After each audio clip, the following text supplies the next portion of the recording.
Cara mengumpulkan harta di sorga. Matius 6:19. Janganlah kamu mengumpulkan harta di bumi. Di bumi ngengat dan karat merusaknya, pencuri membongkar serta mencurinya.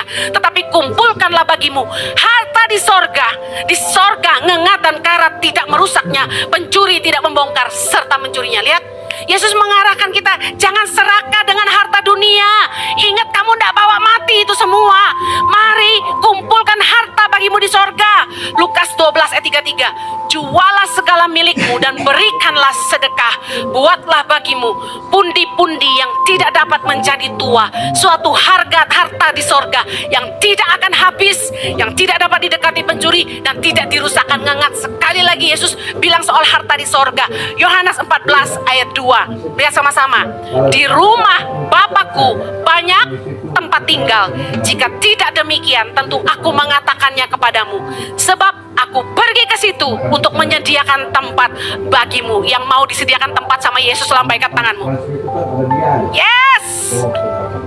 Lihat bagaimana Yesus berusaha mengingatkan kita untuk jangan memikirkan terus hal-hal duniawi. Jangan hanya terus mengumpulkan harta di bumi. Coba lihat apa sih yang manusia cari, apa sih yang manusia kejar. Selalu perkara duniawi, selalu harta di dunia. Tapi Tuhan mengingatkan kita, Yesus ingin ingatkan kita, hey, ada sorga buat kita. Ada sorga kekekalan menanti kita. Mari kumpulkan harta di sorga. Bagaimana cara kumpulkan harta di sorga? Saya kasih tahu. Apa yang Anda ambil untuk dirimu sendiri, hanya Anda bisa nikmati selama di dunia ini. Tapi apa yang Anda tabur buat orang-orang di sekitarmu dalam hidupmu ini, itu yang akan mengikuti Anda sampai ke sorga nanti. Yang mengerti katakan amin. Kalau kita fokus hanya kepada kehidupan di bumi, kita hanya akan berjuang untuk perkara-perkara duniawi. Hati-hati dengan keinginan hawa nafsumu.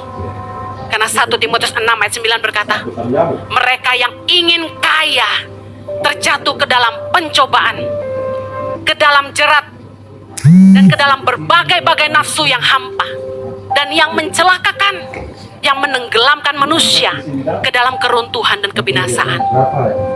Sadarkan dirimu, hei, jangan serakah. Hidup di dunia sementara.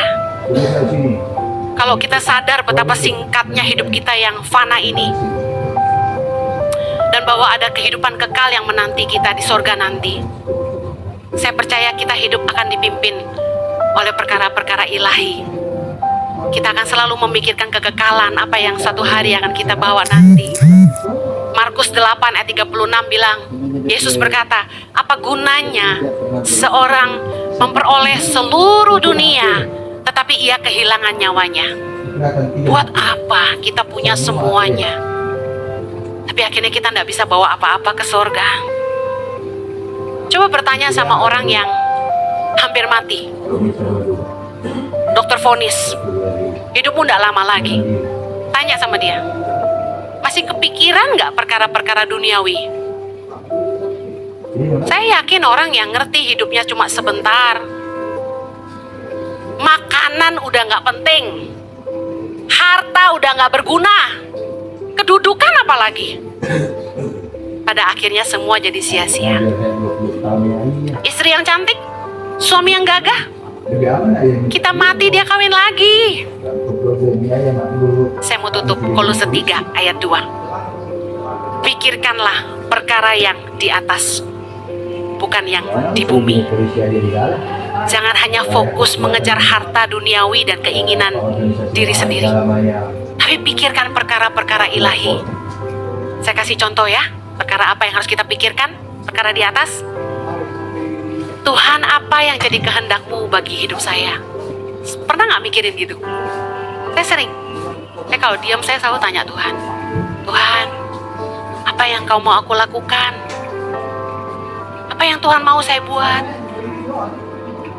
Bagaimana supaya hidup saya berkenan sama Tuhan? Saya selalu nanya Tuhan, Tuhan berkenan nggak ya sama saya? Yang saya buat ini Tuhan berkenan nggak? Tuhan, tahun depan Tuhan mau saya buat apa? Apa sih yang saya bisa lakukan lagi supaya saya bisa bawa banyak jiwa kepada Tuhan? Saya terharu waktu kemarin saya ke Turki, ada salah satu peserta cerita sama saya. Ci, khotbah-khotbah Cici itu membuat banyak teman-teman kami yang mau cerai nggak jadi cerai katanya. Saya terharu. Saya nggak tahu khotbah yang mana, tapi saya bersyukur Roh Kudus bekerja dan firman-Nya hidup dalam hidup kita. Amen. Saya terus doa, Tuhan tolong saya supaya saya tuh bisa sampaikan firman Tuhan yang mengubahkan hidup orang, yang membawa orang kembali kepada Tuhan dan jalan kebenaran. Pernah nggak mikir, gimana ya supaya hidup saya ini bisa jadi berkat buat orang-orang di sekitar saya? Coba, jangan melulu saya. Pikirin, gimana ya saya bisa jadi berkat buat orang-orang di sekitar saya? Gimana ya supaya saya bisa jadi berkat buat perusahaan di mana saya kerja? Bosmu dimenangkan nggak buat Tuhan? Cerita nggak tentang perbuatan Tuhan dalam hidupmu? Tahu nggak? Iblis itu dikalahkannya sama dua. Darah anak domba dan kesaksian kita. Kalau Anda pernah ngalami dipulihkan Tuhan, pernah ngalami mujizat disembuhkan Tuhan, jangan tidak bersaksi. Karena itulah yang mempermuliakan Tuhan. Dan itulah yang akan membawa banyak jiwa kepada Tuhan. Pengalaman nyata kita bersama Tuhan. Amen.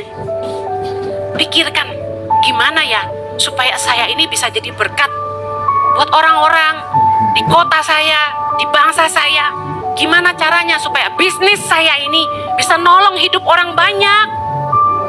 Gimana supaya hidup saya ini bisa berguna? Itu loh yang kita pikirin. Jangan melulu gimana gue tambah kaya, gimana gue kawin tahun depan. Saya terus. Coba pikirkan perkara yang di atas. Ingat, orang yang hidup sebagai seteru salib adalah Tuhan mereka, adalah perut mereka.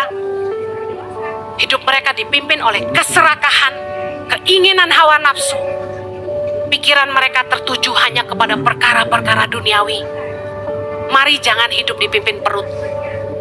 Jangan hanya fokus kepada perkara-perkara duniawi, tapi pikirkanlah perkara-perkara ilahi.